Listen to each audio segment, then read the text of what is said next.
Hello. ഹേ, താനെന്താ ഇവിടെ? ഇവിടെ അടുത്താ ഞാൻ താമസിക്കുന്നത്. ആസിഫ് ഇവിടെ ഉണ്ടെന്ന് അറിഞ്ഞപ്പോ ജസ്റ്റ് ഒന്ന് കേറിയതാ. അത് ശരി, വാ ഇരിക്കെ. ഓക്കേ. ഇത് എന്തിന്റെ ഷൂട്ടാ? മൂവിയാണോ? അല്ലടോ, ആഡാ, പരസ്യം. ഞാനൊരു പുതിയ ബ്രാൻഡ് അംബാസിഡർഷിപ്പ് സൈൻ ചെയ്തു. ജയ് മസാല. ജയ്?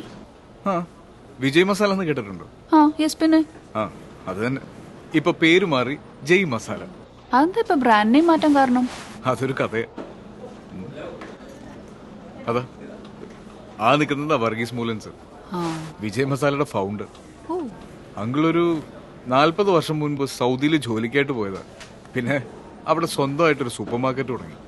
മകൻ വിജയുടെ പേര് വെച്ചു. പിന്നീട് മാനുഫാക്ചറിങ്ങും എക്സ്പോർട്ടിങ്ങും തുടങ്ങി. ഇപ്പൊ 100-ലധികം പ്രൊഡക്ട്സ് ഉണ്ട്. വർഗീസ് അങ്കിൾ, എന്റെ ഫ്രണ്ടായത്. പക്ഷേ ഫാമിലി ബിസിനസ് ആയതുകൊണ്ട് വേറെ പലരും വിജയ് എന്നുള്ള പേരിൽ പ്രൊഡക്ട്സ് ഇറക്കുന്നുണ്ട്. വർഗീസ് മൂലൻ സാറാണ് ഓരോ പ്രൊഡക്ട്സിന്റെയും റെസിപ്പി തയ്യാറാക്കിയിട്ടുള്ളത്.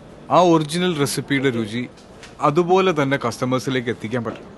ആ ഒറിജിനൽ പ്രൊഡക്റ്റ് കസ്റ്റമേഴ്സിന് കൃത്യമായിട്ട് തിരിച്ചറിയാനും പറ്റണം. അതിനാണ് ഈ പേര് മാറ്റം. ഭയങ്കര ചർച്ചയിലാണല്ലോ. ഞാൻ തന്നെ കുറിച്ച് പറയുമായിരുന്നു. ഇതാണ് ഞാൻ നേരത്തെ പറഞ്ഞ വിജയ്. ഇരിക്കടോ. ഇല്ല, കുറച്ച് പണിയുണ്ട്, നടക്കട്ടെ. ഓ, കഴിഞ്ഞ 40 വർഷമായി ഇന്ത്യയിലെയും സൗദി അറേബ്യയിലെയും മാർക്കറ്റിന്റെ പൾസ് കൃത്യമായി അറിയാവുന്ന, കസ്റ്റമേഴ്സിന്റെ ടേസ്റ്റ് കൃത്യമായി അറിയാവുന്ന, ഈ രംഗത്ത് PhD എടുത്തിരിക്കുന്ന ആളാണ് വർഗീസ് മൂലൻസ്. വെറും ബിസിനസ്സായിട്ടല്ല അവർ ഇതിനെ കാണുന്നത്.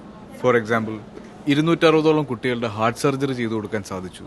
ഇപ്പതാ 40 കുട്ടികളുടെ ഹാർട്ട് സർജറി ചെയ്യാൻ പോകുന്നു. അങ്ങനെ ഒരുപാട് വാല്യൂസ് ഉള്ള ബ്രാൻഡാണ് ജയ്. ബ്രാൻഡ് അംബാസിഡർ കൊള്ളാലോ. എന്താ ഡീറ്റെയിലിംഗ്. പിന്നെ അറിഞ്ഞിരിക്കണ്ടേ? ഞാനൊരു ഉഗ്രൻ ടാഗ്ലൈൻ പറഞ്ഞു തരട്ടെ? ആ, ജേർണലിസ്റ്റ് പറയ്.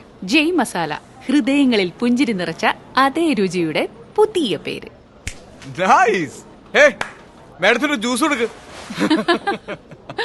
40 വർഷങ്ങളായി ഹൃദയങ്ങളിൽ പുഞ്ചിരി നിറച്ച അതേ സ്വാദിന്റെ പുതിയ പേര് ജയ് മസാല.